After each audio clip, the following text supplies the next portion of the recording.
नमस्कार जय श्री जगन्नाथ। आज यही सुंदर वीडियो रे आम जाना कदली गछर उपकारिता माने कदली गछ को आम पूजा कले कौन कौन आमर सब मनस्कामना पूरण हम सागे कौन असुविधा सब दूर हम से जाना आम जाना जे कदली गछ दुआर मुहर लगेवा कथा कि ना।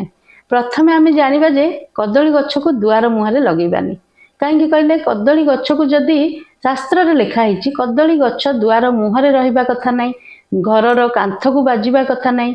आउरी जदि घर माने कदली गछ आम लगेचे घर ठू धरतु अल्प छाड़ी लगेचे सेटा जदि कदली रे जदि गछरे कांदी गोटे पड़ो कदली कांदीटे सेटा जदि घर आड़िकी मुह करी हैला बहुत अशुभ, घरे सबु प्रकार असुविधा हम। तेणुक आगुरु समस्ते कहते जे कदली गछ जदि लगौचंती घर माने बहुत बाड़ी थिबो लंबा होइथिबो सेटा नजर पड़ू नथिबो सेमितिया जगार ही कदली गछ लगेबे।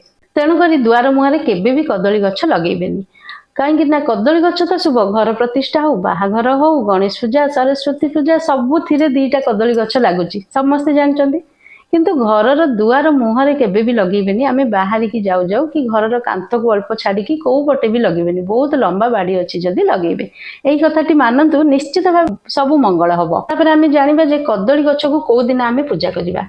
कदली गछ को शुक्रवार दिन पूजा करिबा। जदि किए किछि कार जदि धनर असुविधा होछि ताहले कदली गछ को शुक्रवार दिन पूजा कले घरे सुख समृद्धि और धनर मध्य वर्षा हो पारिबो।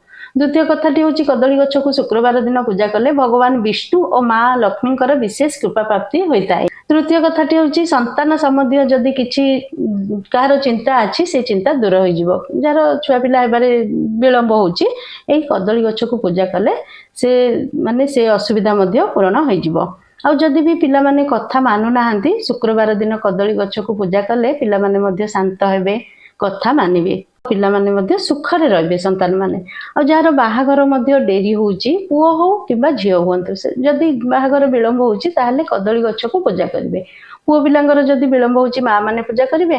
आ झियो पिला मानकर जदि बाहाघर विलंब होउची से निजे शुक्रवार दिन कदली गछरे सखाळु सखाळु जाईकी पूजा करिवे, पानी देबे ता संगे जहा भी मिश्री हो कदली हो जहा ले टिके भोग लगेकी पानी छड़ी देबे। कदली गछ को शुक्रवार दिन पूजा कले जे कोनोसी गंभीर रोग होइथिबो सेइथिरु मध्य मुक्ति मिलि पारे।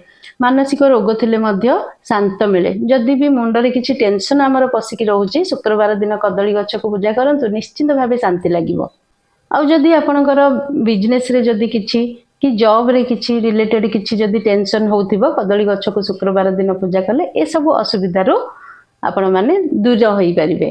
तेणु करी आशा करुच्ची एही कदली गछर उपायटी बहुत भल लागिथिबो। जदि भल लागिथिबो कमेंट बॉक्स रे ओम श्री महालक्ष्माय नमः निश्चय लिखिबे।